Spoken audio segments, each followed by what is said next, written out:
G'day, I'm Sean, and this is a video about SUP 3 for the Hi-5, which introduces a whole range of pretty cool features. Let's get started.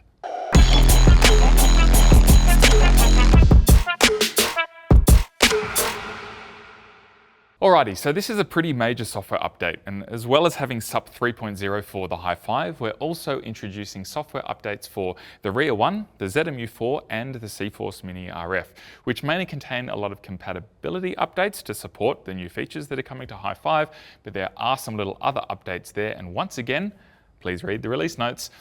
For the first time, we've also put a kind of system-wide release notes together so that we don't have 4 different ones for all the updates. So please go check that out on the webpage at arri.com/sups, where you can download the release notes, but also, of course, the new firmware versions. This video is once again split up into chapters. So if you want to go and check out diopter compensation or custom smart rings, well, you can skip ahead. I won't be offended. For now, I'm just going to start with the changes that we've made to the interface, because if you're a regular Hi-5 user, I think that's the thing that you'll notice first is just a little bit different. The changes that we've made to the interface are mostly around making sure that the most important information is very clearly visible and that we are giving you access to the settings that you're most regularly going to change. So the most obvious change, bang in the middle here, we've made whatever you are controlling with the knob, so usually focus, but of course sometimes iris as well, that value is going to be bigger in the center so that it is easier to read. We've also changed how we display the iris and the focal length value just here so that they are kind of on the same level, and those numbers are also bigger and it should be easier to understand. And when you're using a zoom lens, which I'm not at the moment, you will have the focal length range visible as well as the currently set focal length. So you'll have your wide and your long end visible above the focal length information there. Moving up, we have this little red area here, which is called the multi-segment display, which is a completely customizable section, and there's a whole section on that we'll get to in just a second. Moving further up, where we have other little bits of information, like here, this is telling me that I have a negative 200 impression filter in the lens. So that's part of the diopter compensation feature. That, or if you have like things like focus bug display or information, or a unit conversion display, or what ring you have, all of that information is now less contrasty so that you can still read it, but it's not so distracting, and we're really highlighting the main thing that you're changing here. Up the top, we've moved all of the focus bug little icons to tell you what settings are enabled. For example, I have the default field of view for this focus bug system here. Well, they're now next to the focus bug readout, which should make things a little more clearer and easier to understand if you're approaching the system for the first time.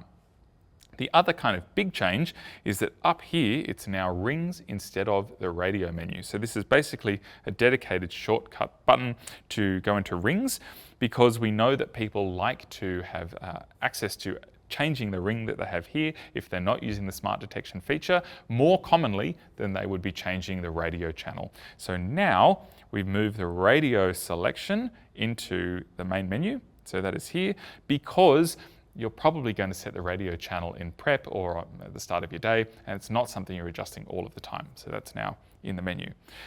Speaking of the menu, we've simplified the menu quite a lot. So now, at the moment, I get the focus bug menu because I have a focus bug on here. But if you didn't have the focus bug menu, then actually you would only see 6 options, and there's no more scrolling when you're on the main menu page, just to make it very simple. Most of the things for, say, light and color and those other options and licenses, they're now within the system menu here. So that's where you can go and find those. But we'll come back to those kind of things in a minute. The other big change for the main interface here is how you can visualize limits. So for example, if I go over to the limit for iris section here, and I want to limit my iris pools between 2.8 and an 8, well, I now have this little graphical indicator that shows me I can move the iris between those 2 values, for example, which is a nice little visualization. Same thing, of course, with focus. If I have a limit of 5 feet to minimum focus, then I have this area to be able to move the knob, and then it's telling me it's not going to be using those focus distances past 5 feet. So that's a nice little change. If we hit the page button, you probably saw me fly past it just before, we've completely redesigned the camera control page. And I really like this. We've made all of the values that you can change a lot bigger, so it's super easy to read even if you're a little far away from the Hi-5. And you can change everything now with just one hand. So with using the joystick, I can go in here and I can change the exposure index, or I can change the ND value that's inside the camera, all with just one hand on the joystick here. Of course, it's still touchscreen and I can still do all of that, but that's a nice little change.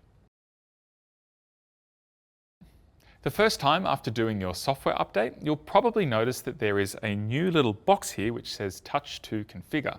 And that is a completely user customizable piece of screen real estate, which is called the multi-segment display. So I have a bunch of options for what information I can show there. So if we go ahead and touch to configure, you'll see I'm given a list with camera info, an auxiliary scale, a distance measurement readout, cine fade, clock, and timer. If we go into the camera info option here, I'm now able to see on the home screen of the Hi-5 the most important exposure options for the camera that I'm connected to. So I have ND, shutter angle, exposure index, and frame rate, instead of having to go into the camera control page here to see what that was and then go back. So that's a nice little thing that you can keep tabs on what the camera is doing. In order to customize it even further, I can change the color of this window. So if I go up into the menu and then down to System, Buttons and Display, Light and Color, I can scroll down a little bit and you'll see the multi-segment color option, which maybe I'll set to red for ACAM. In order to change what the values are that are being displayed, I can do a long press. And then I can change it to say auxiliary. Now I don't have an aux motor here. If you wanted to use an auxiliary motor, you would have to use a C-Force Mini RF. That's the only motor that will support an aux workflow at the moment. But I can now not really get lens data, but at least get an idea of where the motor is in its range of calibration between the 2 points that you might have set with a manual calibration, for example, on a rotopolar. So now I get an indication of where that is, which is pretty cool. I'm going to change that again, show you some other stuff. So we have the distance measurement here, and I've got this cine fade here running in 2x view, and I can now show two different readouts. So I have the horns up the top and the bug down below, and I can decide what values or what readings I'm shown in those two independent spots in the focus bug menu. That will be basically source 1 and source 2. You can also show a cine fade display. So this is kind of the first time we've been able to show a cine fade option and the focus bug option on screen at the same time. So here you can see I have my ND from the cine fade here, and I have a clock which will be showing the time that the Hi-5 is set to, which you can change in the system menu, and you also have options there for it either being in 24-hour or 12-hour time, whatever preference you have. And the last option is timer.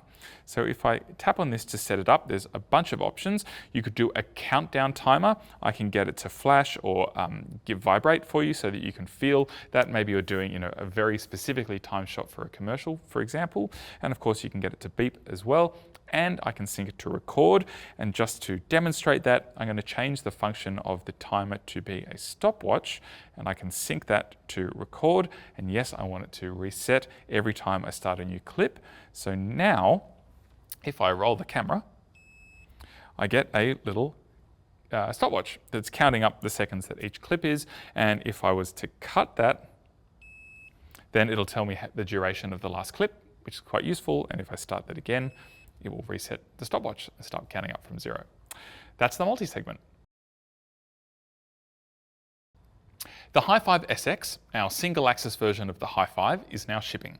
And because the Hi-5 and the Hi-5 SX share the same hardware, and now that they also share the same software with SUP 3.0, we've been able to bring a bunch of features developed for the SX to all of the Hi-5s that are out there. And the biggest feature there will be the single-axis display mode, which is kind of a more simplified way to have your information displayed on the screen. To turn that on, you of course go into the menu and then into control setup, and then I can just hit the little checkbox here for single axis display. Immediately, you see that things are a little less complicated and busy because we've got rid of the iris slider.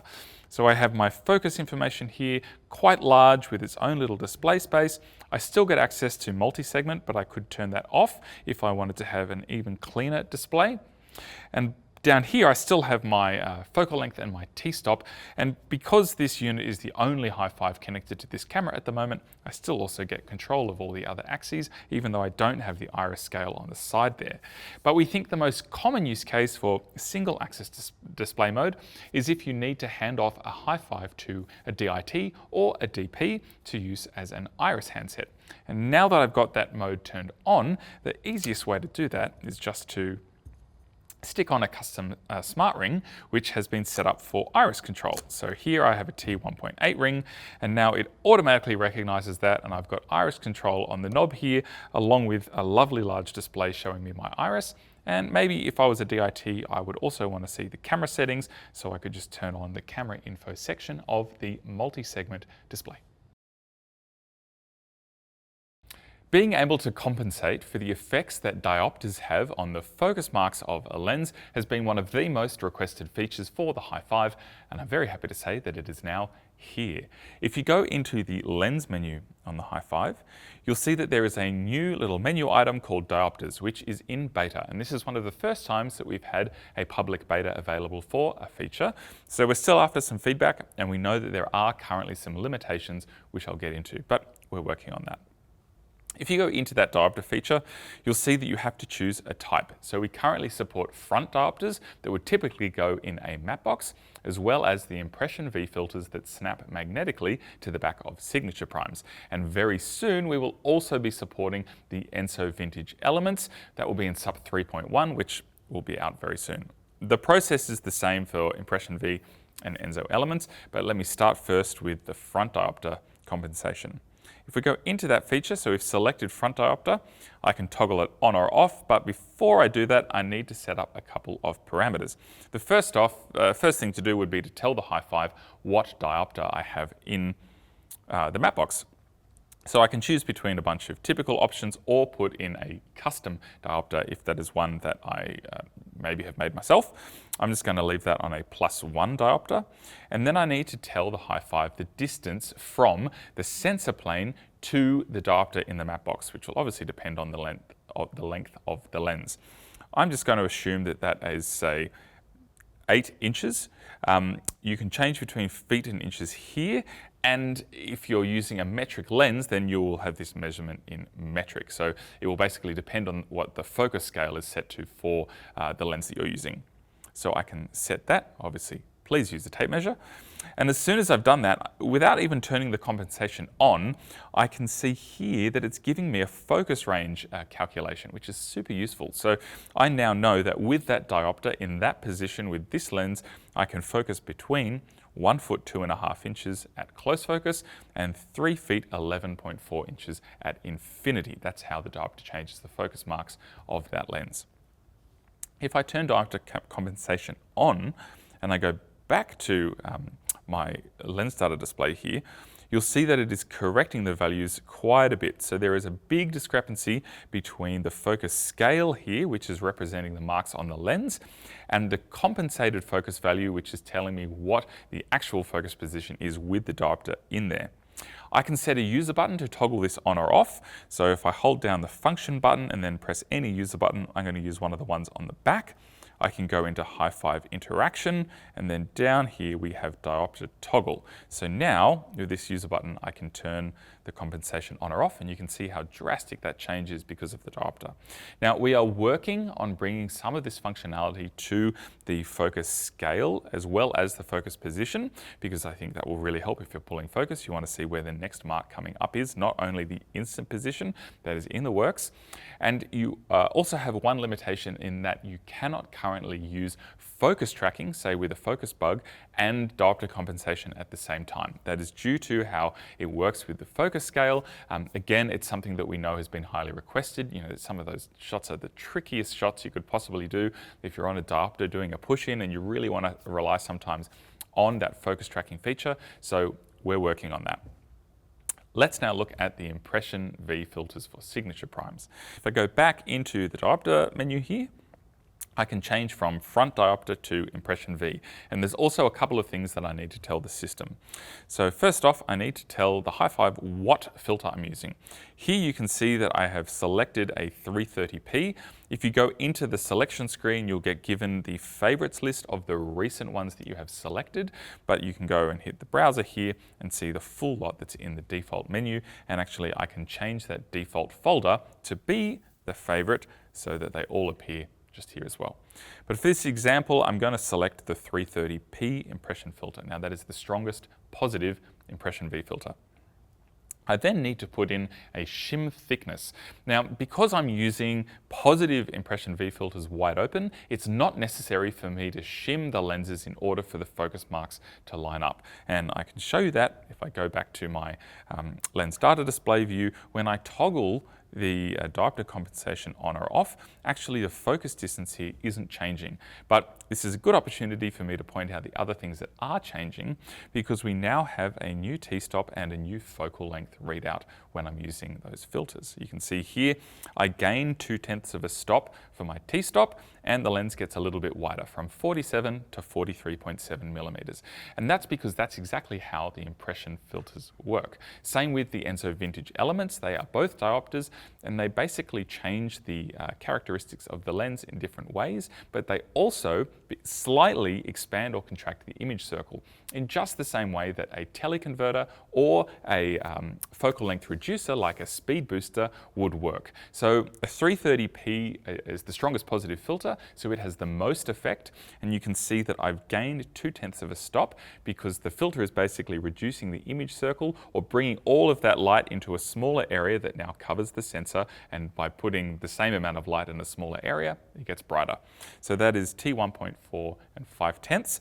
And my focal length is reduced to 43.7 millimeters. Now, previously that was something that you would have had to calculate yourself, or we provide that technical information, but now it's being shown in the Hi-5 here so that the DIT can see exactly what's going on and make a note, and in the future that will be recorded in the camera as metadata so that it can be extremely correct for VFX. So that's a big help. But that doesn't really talk about the focus position change. So the other thing with the impression filters is that if you were to shoot at a deeper stop than T1.8 wide open, then you would need to shim the lens a very small amount to account for some changes in how the impression filters affect the focus distances.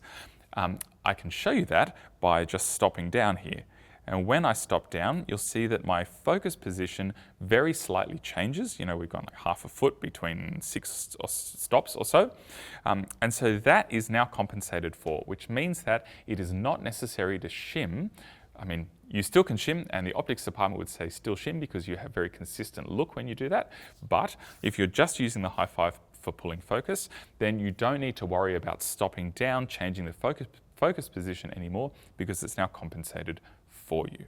So as I do this, you can see that my stop is changing correctly, but also my focus position. And that will be more apparent at longer focus distances like this, for example. Now, bear in mind, when you're stopping down, you're increasing your depth of field. We're showing you the center of the depth of field of the focus position there, so it is probably actually a larger effect than is happening realistically because you're gaining depth of field.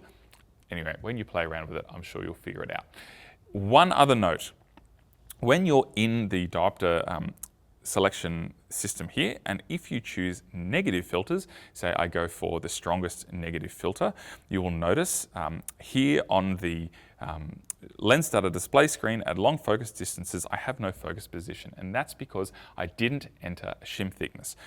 At the moment, because this system is in beta, if you're using negative impression filters, you must use the 2mm shim that we say with those lenses you must use in order to have the correct focus distances, because 2mm is a huge shim. Most shims are less than 1/10 of a millimeter, or about 1/10 of a millimeter. So 2mm is huge, and we can't compensate that much at the moment with the system. Again, we're working on it, but just a note, if you're using negative impression filters, you must use the 2mm shim in order for the diopter compensation to work correctly. And I would go in here and we already add that as a default system. And now you can see that I have my focus position back and it will all be calculated correctly. I will also point out negative impression filters have the opposite effect, so they add to the positive, so they actually extend the focal length a little bit. So it's now a 50.2mm lens, and wide open I've lost 1/10 of a stop, but that is all very clear for me to see. Now, nudge is kind of a fun one. It's a way for camera department members to communicate with each other by sending a notification to someone else's handset. And that notification could be in the form of an audio alert, or a vibration, or an on-screen display, or any combination of those three options. Now, the devices that can send a nudge currently are the Hi-5, the Hi-5 SX, and the ZMU4. And the devices that can receive a nudge are the Hi-5, the Hi-5 SX, and the WCU4. So it's a cool way for kind of triggering cues, I think. So what I think we're going to see happen is that, imagine you're on set and you're doing a whip pan between two characters. Well, it might be handy for the camera operator to set a user button to send a nudge so that the focus puller is alerted right before they're doing their whip pan to another character, so they can time their focus pull correctly. Now, in order to get this working, you need to set up the nudge on the Hi-5 that is going to be receiving it. WCU4s will just receive a nudge by default, but on the Hi-5 we've made the default not to receive a nudge, just so that you're not annoyed by someone constantly pressing a user button, for example. So in the menu, if you go into System and then Nudge, you'll see that the default is off. So I'm going to set an alert pattern. There are three options here. I'm going to go with the 3 ticks. That's like bup, bup, bup, short little notifications. And just to explain this, I'll turn all of the options on here. So now this Hi-5 is ready to receive a nudge. To send a nudge, I have to go to the Hi-5, Hi-5 SX, or to a ZMU4 and set a user button to be nudge. So in this Hi-5 over here, which is controlling iris at the moment, I've just set this user button to be nudge, and this is what happens. So you can hear that 3 little ticks, bup, bup, bup, and this Hi-5 is vibrating, and of course you get that on-screen notification as well. Now, we are going to be expanding this functionality in the future. For example, we are already planning on including the nudge user button into cameras, so that say a DP or a camera operator could send a little vibration to the focus puller from a camera user button. So that's already planned. And there are some limitations at the moment, so it will only work if all the devices are on the same radio network. So if you are using a more complicated setup where you're running RF EMIP and RF 2400 at the same time, then you won't be able to send nudges across the different radio networks, but we are working on that. It will all work with the RF 900 modules at the moment though. And yeah, if you have any other feedback for things that you would like to see improved with the nudge idea, then please let us know, because that's also kind of a feature that's a little bit in beta at the moment. Smart Ring Safe Mode is the new default mode for automatic ring detection on the Hi-5. And what it does is, it stops the Hi-5 from assuming that there is a blank ring on when you take a smart ring off. So in previous versions of the firmware, if I pulled this smart ring off, then the Hi-5 would make the focus motor jump, because it would go back to assuming that I wanted to use basically no ring and manually mark things up. That's not happening anymore. So I can put this on, everything will still line up and the focus motor doesn't move.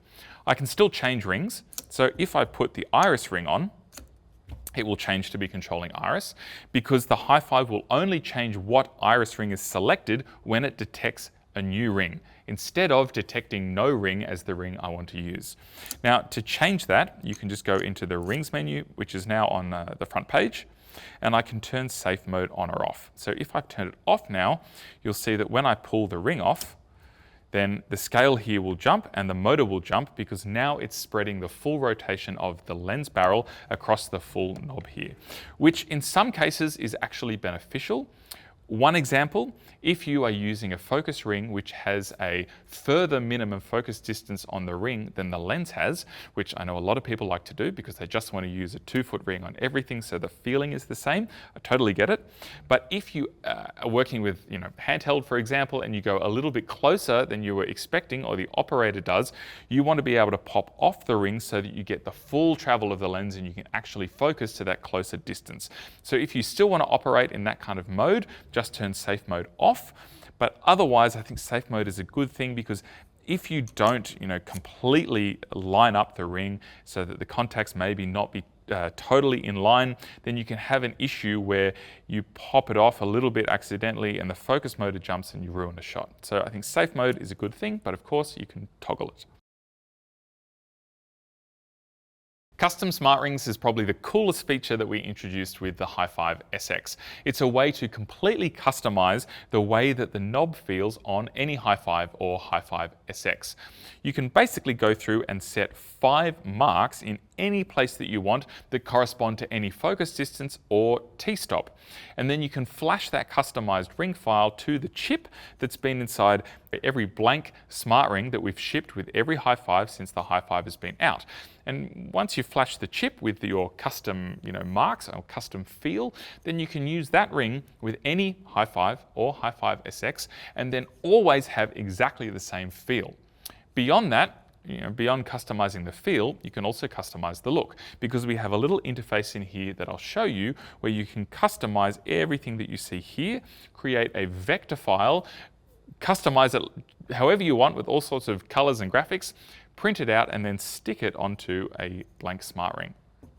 I've got a few examples of rings I've already made, and if you want more detail about this, we will be releasing a video in a couple of weeks, which is basically a back to basics video, for someone who has never used a Hi-5 or Hi-5 SX or wants a refresher, and I'll go into a lot more detail. So please excuse me if this is a little quick.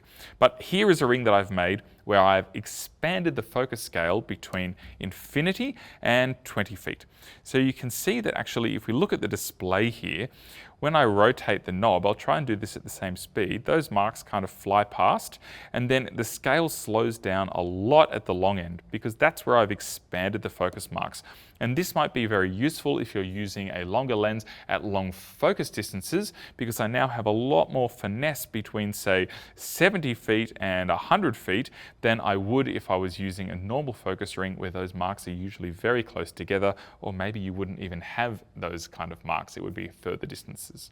Now, the nice thing with this is that even though I have this, expanded focus scale, which I could also have if I was using, say, our 10-foot smart focus ring, I still get access to minimum focus because I've just changed the spread of the marks instead of removing all the close focus ones. So on this ring, I can still focus down to 1'8", and then that will kind of be very quickly going towards 20 feet and then slowing down. Now, the opposite of that would be to create a ring designed for macro work. So here I have a smart focus ring that I've completely customized, and that has a very quick rotation between infinity and then 3 feet, and then it gets quite a bit slower down to 2 feet, and then it's got half of the rotation of the knob between 12 inches and 2 feet. So if you were using, say, a probe lens or some ultra macro lens at really close distances and you wanted a lot of finesse there, then this would be a great option for that. The other kind of funny thing is that you'll notice that all these marks are perfectly evenly spread apart. And that's because another feature is that you can change the spread of focus and iris marks from logarithmic to linear or vice versa. Normally, all lenses are logarithmic, so they have a lot of distance between marks at the close focus end of the scale, and as you get further towards infinity, the distance between marks is compressed. Well, you can completely linearize that now if you like, which particularly for close focus work might be quite nice. But again, I don't lose any distances at the long end when I do this, which is cool. You can also make iris rings, and I'll show you how to do that in just a second. Let's take a blank smart ring. I can then go into the rings menu and create a custom smart ring. So if I go and do that, I then choose between focus or iris. I'm just going to choose focus for now, meters or feet, standard or reversed orientation, and am I right or left-handed? So I'm a righty, so I'll do that. And now we have this interface. Now, two things here. There is an infinity mark already there, and there is the close focus mark already set. And I can change both of those. So for example, I can edit this and put in, say, 5 feet, and I change that to inches at the top. 5'6" would now be the close focus mark. And I can actually change the infinity mark if I want to as well. So maybe we make that 20 feet. So now I'm creating a smart ring which only goes between 20 feet and 5'6". And any of the other marks that pop up as I run through the scale here, well, I can grab them. So maybe I want to move the 12 feet mark. I press the user button 3 at the back here, the selection one, or I could press grab, and then I can move that so it's somewhere else. So if I put that in the middle of the scale and press set, now it will recalculate and spread out the rest of those marks between, say, 20 feet and 12 feet to be in the middle so that it all works quite nicely there. And you'll notice that the numbers are changing more slowly here than they are at this end because I've kind of dragged that middle point down further and expanded the top part of the focus scale. I'm going to go back and set this to be infinity because I think that makes more sense in most applications, and it will then recalculate it all again so that 12 feet is still in the middle or wherever I like it. You can set up to 5 custom marks, so I could take, say, let's do 7 feet. I press grab, I then move it, and I can set it wherever I want. If I want to change that, I can just delete it again. I can go back to 7 feet and then move it somewhere else, and I can even do this. Now this is weird, but it's showing you what kind of possibilities that you have because you can really completely customize the ring. So now if I go to infinity, I pull towards close focus, I get to 7 feet, I'm still turning my hand in the same direction, but it's going back to 12 feet, and then it's going back towards minimum focus because we have the 5'6" mark down here. Now, I'm not sure why someone would want to do that, but you can if you like. I'm going to delete that. The other little toggle that you have here is that you can change between logarithmic and linear. Just go to the part of the scale that you want to change. You can already see just here it says log, and I can change that to be linear. And now all of the focus marks will be evenly spread between 12 feet and 5'6". I've created my custom ring. I'm going to save that. I have to put a short display name in and a file name. Now the short display name can only be 5 characters, and that is the little name that you'll see on the home screen when it's selected. So I'm going to call this 5'6". I'm happy, and maybe I'll make that LN for linear because the bottom half was a linear selection. I press set. I can then select the file name. So just in case I need to make this available for other people who don't understand my coding, I can change that to linear. I then get prompted to export the file to the connected ring. So I want to do that in this case. The ring files are all stored in the memory of the Hi-5, just like you would be doing with lens files, and you can reflash a ring anytime you like, so you can keep making new ones again and again and again. But in this instance, yes, I want to flash. So now I have a focus ring which has that weird linear focus scale to about the halfway point, and then it goes back to logarithmic all the way to infinity. Now from this point, I could just sit here and I could line it up so it's, bang on 20 feet, and then mark up my ring. And I can go through the whole lot. There's also a ruler that Florian Bellac sent me, which is very cool, might make you, help you make nice straight lines, which you can find at Lens Camera Tools. But that's one way to do it. That would be kind of like the really simple, quick and dirty way if you need to make a custom ring in a hurry. Same with Iris, obviously. But what you can also do is go back into the rings menu, go to Manage Custom Ring, and then Design Printable Scale. Now it's pulling the ring file that's selected at the moment with this ring, and you'll see that all of my marks are now displayed here, but it's missing some numbers. Don't worry about that. What we can do is change the density of the marks with this button up here. So if I press density, you'll see that it's changing how the lines are displayed. So I can choose a kind of amount of lines and numbers that I would like here. And then I can also go through and change all these like graphical little things here, right? So I'm not going to go through everything. You can explain, you can play around with that for yourself. And you can also adjust the minor little marks there too. And then once I have that saved, I need to put a USB stick into the Hi-5. So I can put that in the little thing up here. Press flash. So that has now saved the printable scale to this USB stick, or actually my little SD card reader here. And I can take that out, put it in my computer, Here's the lovely overlay of what I've done in Illustrator, where I've grabbed those printable files. So it's on an A4 piece of paper, but you can still print it on a letter-sized piece of paper. I've tested it myself. You just got to make sure that the scaling is set to 100%. And you'll notice that there is a little ruler on the graphic. So when you print this out, you can cut it out. You can then make sure that the printed ruler lines up with a physical ruler that you already have to make sure that the scale is correct. Because if the scale isn't correct, then A, the label won't fit properly, but the marks won't also be in the right place. Once you've done that, I would recommend printing this onto some matte, sticky label paper. You can then cut it out, line it up with the little indent at the top near the infinity mark, and then paste it on. It's a bit of arts and crafts. Because this is a vector file, you can also go totally crazy with customization, like these options here, because you can very easily edit all of the things like the font style and size and change the marks and put your custom branded colors on there, or maybe make rings for A and B camera that have something graphical that corresponds to the show that you're working on. The possibilities really are endless there, and we're sure to see a whole bunch of creative first and second ACs making iris and focus rings in the future with this custom ring option.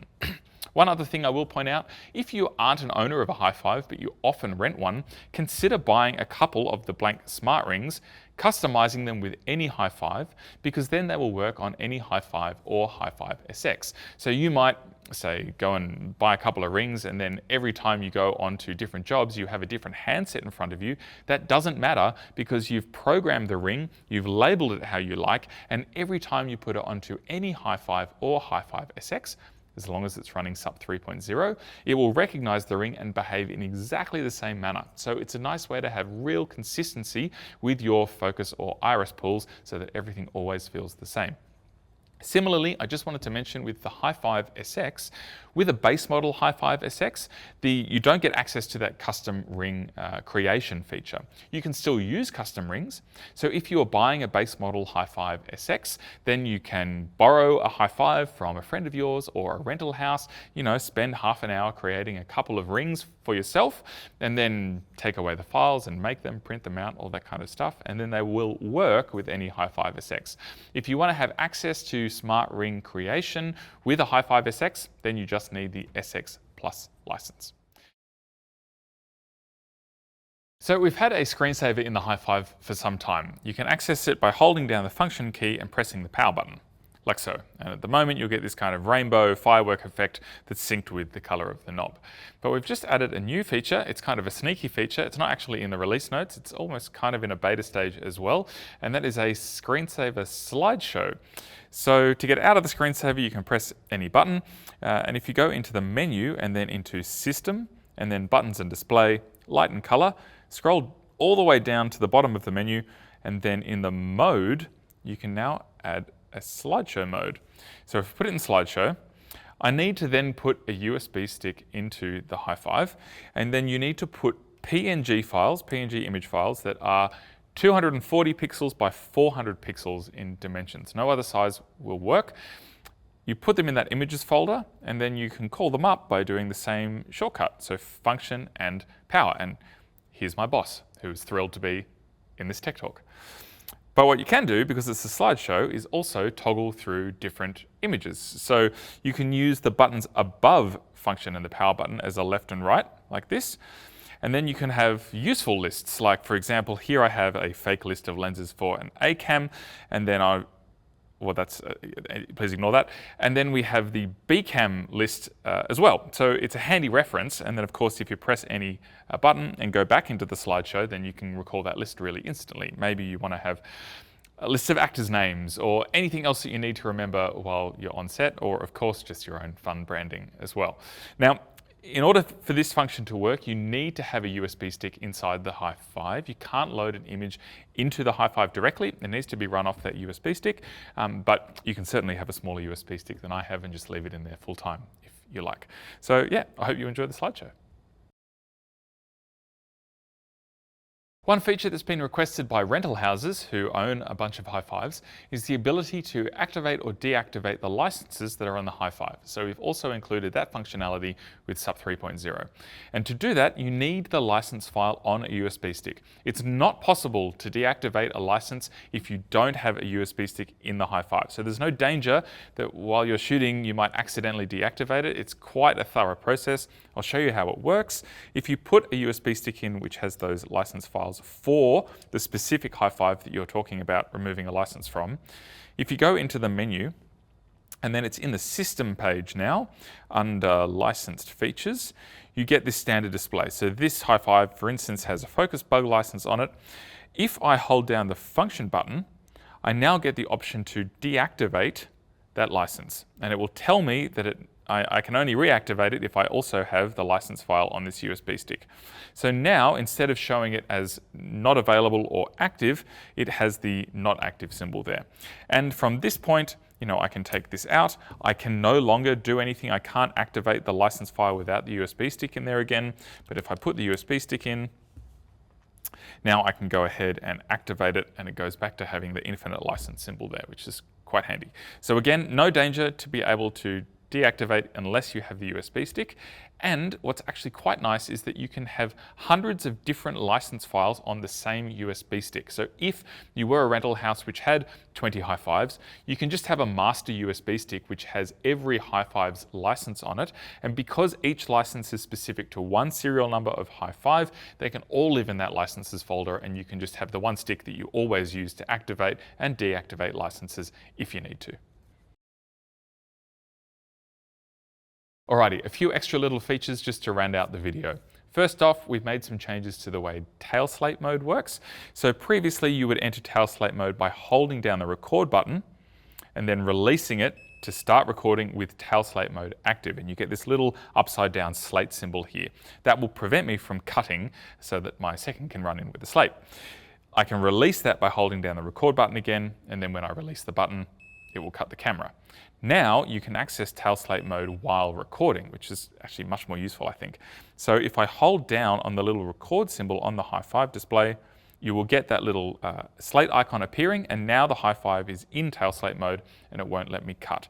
I can also cancel the Tail-slate mode request by just holding down the screen in the same place, and now we're out of Tail-slate mode and back to normal. I can also completely disable the record button if I want to. That was also a request. So if we go into the menu, into System, and then Buttons and Display, down the bottom, you'll see that there is now a toggle for disabling the record button, and then I can no longer record. That functionality is now also available with the ZMU4, which has been also highly requested. So now a camera operator can't accidentally run or cut the camera because the record button is on top of the device. So you can turn the rec button off on ZMU4 with the latest firmware. And it's important to mention that if you are running SUP 3 on your Hi-5, please make sure you also do the updates for any ZMU4 RIA 1 or CForce Mini RF that might be in the system. A lot of that is to do with compatibility, but we also have a few extra features like that ZMU4 run button, which also brings the nudge functionality to the ZMU4. A little change with the CForce Mini RF and the RIA 1 is that you can now use a CAM to LCS cable for both camera control and lens metadata injection into Alexa LF and Alexa 65 cameras. And on the CForce Mini RF, we've changed the way that encoder mode works after a calibration, which is quite nice. So previously, and this will still be the behavior on the CForce Mini until that gets an update, when you run a calibration on a motor that's in encoder mode, it would normally have gone to the closest end to where it finished the calibration. So either wide open or closed if it was on iris, for example.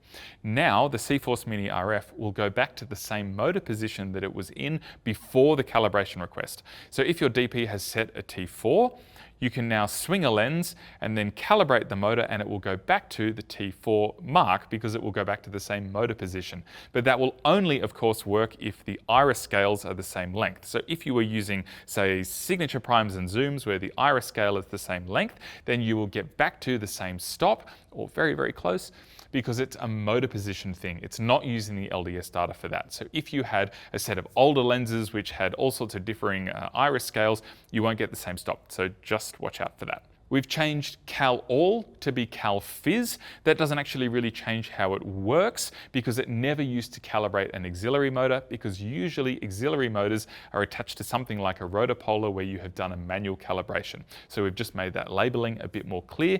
Cal Fizz will only calibrate F, I, and Z for focus, iris, and zoom. And the last little change you'll find is when you're creating a lens file, the Hi-5 will now ask you to confirm the motor teeth count that you're using, because we've seen what a lot of people may have thought was bugs with lens files not working between firmware versions or other things like that, is that in older firmware versions there was no prompt. So if you had a 50 teeth gear on a CForce Mini, which would make the motor faster, and you make a lens file with that without telling the Hi-5 that you have a 50 teeth cog on there, it can cause problems down the line because the Hi-5 assumes that it had a 40 teeth, and therefore the conversion when you have different cogs is wrong. So now when you're making lens files, please just make sure that you have the teeth count set correctly for the gears that are on your lens motors.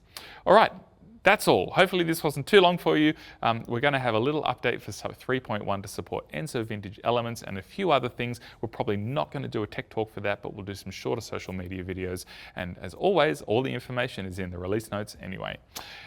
Thanks for watching to the end. See you later. Bye.